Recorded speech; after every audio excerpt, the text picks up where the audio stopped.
Assalamualaikum students, I hope you are fine. Welcome to Psychology with Muqaddas. Today we are going to start lesson number 13, Research Methods and Techniques of Assessment of Brain Functions. PSY 610, Neurological Basis of Behavior. So let's start today's lesson. First of all research techniques in neuroscience, जो neuroscience है यानी कि जो brain की science है, इसमें हम research techniques कौन सी यूज़ करते हैं। फर्स्ट ऑफ ऑल तो मेजर करते हैं, हम रिसर्च करते हैं, स्टडी करते हैं ब्रेन को। Brain is the extremely complex system है और यहाँ न्यूरॉन्स का सिस्टम है, मल्टीपल साइनेप्सिस हैं इसमें, और ये सारा आपने पैराग्राफ रीड करना है जिसमें आपके जो बेसिक जो इन्फॉर्मेशन दी गई है, न्यूरॉन्स कितने हैं, देन उसके जो कनेक्शंस हैं, साइनेप्सिस क्या हैं, और ये एमसीक्यूज के हवाले से इंपॉर्टेंट है इस पैराग्राफ में से। And then question is important, there is good news for those who wish to study the brain. So what is the good news. तो गुड न्यूज़ ये है कि हम जब स्टडी करने लगते हैं ब्रेन को, द ब्रेन जो है वो सिमिलर है स्ट्रक्चर में, ऑर्गेनाइजेशन में, फंक्शन में, डेवलपमेंट में, यानी एनिमल से लेकर ह्यूमन तक सबका ब्रेन सिमिलर है लोअर लेवल पे।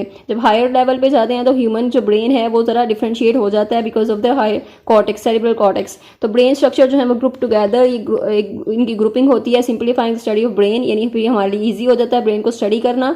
And then human brain cells require similar nutrients and materials as other living cells. ठीक है, उसको भी वैसे ही न्यूट्रिएंट्स चाहिए, वैसे ही मटेरियल चाहिए सेल्स को और न्यूरॉन्स को।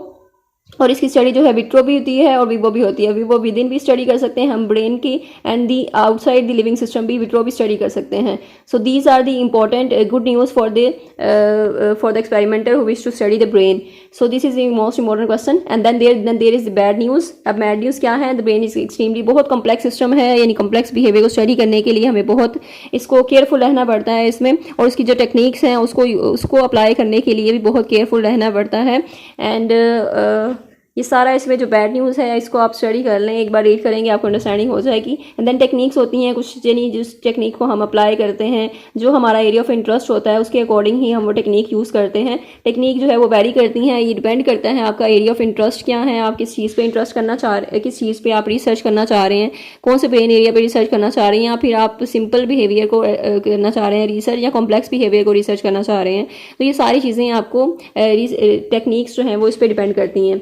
तो टेक्निक्स कौन सी अवेलेबल है हमारे पास, या फिर एडवांस लेवल की टेक्निक्स यूज़ करनी है हमने, या फिर सिंपल टेक्निक्स यूज़ करनी है। तो this all depends on your area of interest कि आप किस चीज़ को रिसर्च करना चाह रहे हैं। एंड देन आपकी रिसर्च का गोल क्या है, आप एक्सप्लोर करना चाह रहे हैं, अंडरस्टैंड करना चाह रहे हैं, या फिर आप मैनिपुलेशन करना चाह रहे हैं उस चीज़ की। So this is the main concept. और ये जो सिंपलेस्ट मेथड है, टेक्निक्स हैं, उसमें सिंपल आपका जो हम न्यूरॉन्स को मेजर करते हैं, उसका साइज़ क्या है, इंटरकनेक्शंस कितने हैं उसके, या फिर उसकी इलेक्ट्रिकल एक्टिविटी को हम मेजर करते हैं, न्यूरोट्रांसमीटर की एक्टिविटी को हम मेजर करते हैं। तो ये सिंपलेस्ट में हो गया, सिंपलर टेक्निक हो गई। जबकि कॉम्प्लेक्स टेक्निक में हम रेडियो लेबलिंग यूज़ करते हैं और न्यूरोफिजियोलॉजिकल, न्यूरोसाइकोलॉजिकल टेस्ट यूज़ करते हैं, बिहेवियर पैराडाइम होते हैं। तो ये जो है इन चीज़ों की हम नेक्स्ट फर्दर इसको एक्सप्लोर करेंगे क्या है। एनिमल स्टडीज़ हैं, एनिमल स्टडीज़ में हम विवो टेक्निक यूज़ करते हैं, और विवो टेक्निक हम यानी विद इन टेक्निक हम यूज़ करते हैं। तो उसमें हम उसको ब्रेन को जो है वो थोड़ा मैनिपुलेट कर सकते हैं as compare to human being को हम मैनिपुलेट नहीं कर सकते because of the bad consequences. So animal के ब्रेन पे हम इस तरह रिसर्च कर सकते हैं, उनको मैनिपुलेट कर सकते हैं, इलेक्ट्रिकल सिमुलेशन दे सकते हैं। तो ये है ह्यूमन स्टडीज़ पोस्टमार्टम, यानी ह्यूमन के ब्रेन को हम सिर्फ पोस्टमार्टम स्टडीज़ ही यूज़ करते हैं, और उसको वैसे हम एक लिविंग ह्यूमन बीइंग पे जो है उसको ब्रेन डैमेज नहीं कर सकते हम। तो पोस्टमार्टम स्टडीज़ होती हैं उसके लिए। This is also important MCQs. और न्यूरो एनाटॉमिकल स्टडीज़ क्या होती हैं? न्यूरो मीन्स जो ब्रेन, और ब्रेन के जो स्ट्रक्चर की स्टडी है, यानी ब्रेन के जो एरियाज़ कौन से इन्वॉल्व हैं, कौन से स्ट्रक्चर हैं और कौन से फंक्शंस वो परफॉर्म कर रहे हैं। तो this is called the neuro anatomical studies. और उसमें हम स्टडी करते हैं हिस्टोलॉजी एंड स्ट्रेनिंग टेक्निक्स होती हैं, इन्वेसिव होते हैं, यानी हम इसके हिस्टोलॉजी के ज़रिए हम ब्रेन सेल्स को स्टडी करते हैं, उनकी प्रोजेक्शंस को स्टडी करते हैं after the removal of brain, यानी आपके ब्रेन को रिमूव करके हम उसको स्टडी करते हैं आफ्टर। ये this is called the postmortem studies. And then staining techniques हैं। स्ट्रेनिंग टेक्निक्स में हम केमिकल यूज़ करते हैं, डाई यूज़ करते हैं, जिसको हम न्यूरॉन्स को किसी भी सेल को स्ट्रेन करने के लिए एंड देन उसकी लोकेशन फाइंड आउट करने के लिए ये टेक्निक यूज़ करते हैं। देन इन्वेसिव टेक्निक है। इन्वेसिव टेक्निक में हम उसको ब्रेन को, इंटैक्ट ब्रेन जो होता है आपका, जो सही ब्रेन होता है, उसको हम इन्वेड करते हैं, उसको हम लेजन क्रिएट करते हैं, उसको डैमेज करते हैं, रेडियो एक्टिव सब्सटेंस इंट्रोड्यूस करते हैं, देन स्टिमुलेट करते हैं उसको, तो ये चीज़ें हैं इन्वेसिव टेक्निक में आ जाती हैं। एंड देन है हिस्टोलॉजी। हिस्टोलॉजी का आपको कॉन्सेप्ट बता दिया है। हिस्टोलॉजी आपके ब्रेन रिमूवल के बाद जो स्टडी है उसकी वो हिस्टोलॉजी है। And then this is also important question and ये एमसीक्यूज में भी इंपॉर्टेंट है। एंड स्टेप्स हैं जो हिस्टोलॉजी के, ये भी क्वेश्चन इंपॉर्टेंट है जो पेपर में आ जाते हैं एग्जाम में। फर्स्ट स्टेप इसका है ये कि हम क्या करते हैं। सबसे पहले तो हमने उसको एनिमल के जो ब्लड सर्कुलेशन है उसको हम क्लीन करना है, उस पाथवे को क्लीन करना है। सेकेंड जो है हमारा स्टेप, उसमें सेलिन जो है वो फिक्सेटिव एक ऐड करते हैं। फिक्सेटिव को हम उसकी जो आपकी जो सर्कुलेशन है ब्लड की जहाँ भी होती है उसमें फिक्सेटिव ऐड करते हैं। फॉर्मल्डिहाइड ऐड करते हैं, इंजेक्ट करते हैं वहाँ पे, जिससे वो डीजनरेशन होती है टिश्यूज़ की और वहाँ पे जो प्रोटीन बॉन्ड्स हैं वो फिक्स हो जाते हैं, उनकी डेथ नहीं होती जिससे हमारे लिए स्टडी करना उस चीज़ को इजी हो जाएगा। अदरवाइज जब ब्रेन जो है वो आपका डेथ के बाद फ़ौरन जो है ब्रेन सेल्स डैमेज होना शुरू हो जाते हैं, ब्रेन जो है वो डैमेज होना उस तरह से डीजनरेट होना शुरू हो जाता है। तो उसको हमने रोकने के लिए ये स्टेप्स करने हैं। एंड देन थर्ड स्टेप हम हार्डनिंग करते हैं, यानी हम जो ब्रेन टिश्यूज़ हैं उसको हार्डन करते हैं ताकि हम उसको जो है कटिंग उसकी ईजी हो सके, और उसके ब्रेन टिश्यूज़ को हम जो है वो बारीकी से ध्यान से कट करते हैं और इस तरह कटिंग करके हम उसको पीसीज मतलब उसके करते हैं, पार्ट्स उसके करते हैं। एंड देन फोर्थ स्टेप है इम्बेडिंग का, यानी उसमें हम इम्बेड करते हैं आप कटिंग के पहले। It can be nitrocellulose which would allow him scientific allow the thin sections of the brain to be cut. यहाँ पर जो इम्बेडिंग है इससे ही हम क्या करते हैं कि जो थिन सेक्शंस हैं ब्रेन के वो कट करते हैं। देन फिफ्थ स्टेप है स्टेनिंग का, यानी जो सेल्स हैं उसको हमने स्टेन करना है कि उसकी पोजीशन क्या है, उसकी लोकेशन क्या है, उसका स्ट्रक्चर क्या है, सेल्स कितने हैं और उसकी प्रोजेक्शंस क्या हैं। तो ये सारा कुछ हम फिफ्थ स्टेप में करते हैं स्टेनिंग में।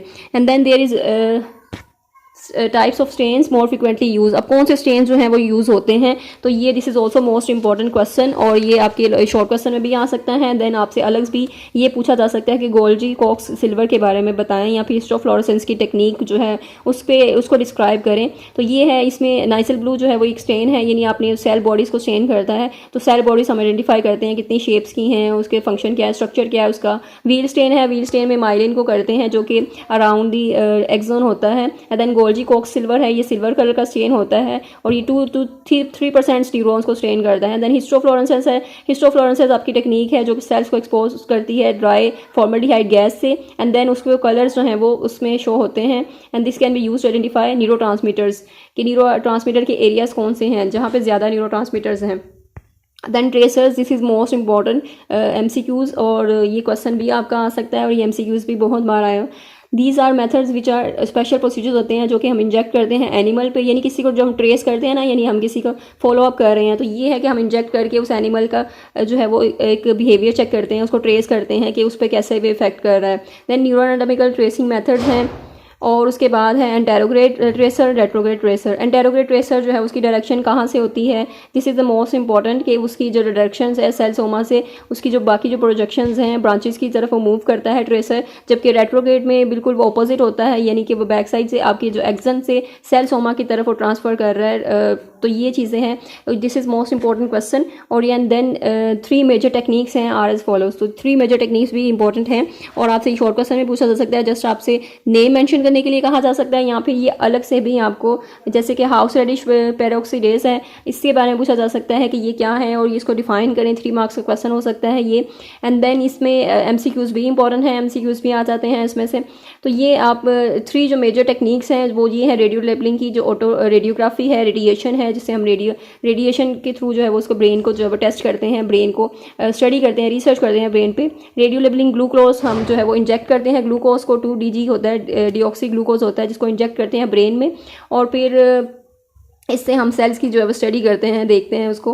अंदर रेडियो लेबलिंग है, रेडियो लेबलिंग वही अमीनो एसिड्स सब्सटेंस होता है for locating identifying amine activity endorphins और ब्रेन ओपियाइड साइड, यानी आपने वो देखना है कि न्यूरोट्रांसमीटर्स की साइड्स कौन कौन सी हैं, लोकेशन कौन कौन सी है, और उनके जो है वो परफॉर्मेंस क्या है, उनके फंक्शंस क्या हैं, उनके स्ट्रक्चर्स क्या हैं, all that. Then horseradish peroxidase है, एंजाइम है which travels through the retrograde. ये रेट्रोग्रेड हम बढ़ चुके हैं ट्रांसपोर्ट सिस्टम, यानी जो आपके एक्सोन से मूव करता है सेल बॉडी की जानिब। तो ये साइटोप्लाज्म, एक्सोन से साइटोप्लाज्म यानी आपके सेल बॉडी की तरफ ट्रैवल करता है, और यहाँ पे जितने भी सेल्स हैं, प्रोजेक्शंस हैं, उनकी डेंड्राइट्स हैं, उनको स्टडी करना। एंड देन हिस्टोफ्लोरेसेंस टेक्निक हम पहले भी बढ़ चुके हैं, हिस्टोफ्लोरेंस किसने डेवलप की थी, ये भी इंपॉर्टेंट एमसीक्यूज़ हैं। एंड इम्यूनोसाइटोकेमिस्ट्री, इम्यूनोसाइटोकेमिस्ट्री क्या है, इंट्रोड्यूसिंग, ये एंटीजन होता है टू क्रिएट एंटीबॉडीज़। और And that's it for today. I hope I made it clear for you, and if you have any type of confusion you can ask in comment section. And don't forget to subscribe, like and share this channel and video. And thank you so much. मिलते हैं next lecture में. Till then take care. Allah Hafiz.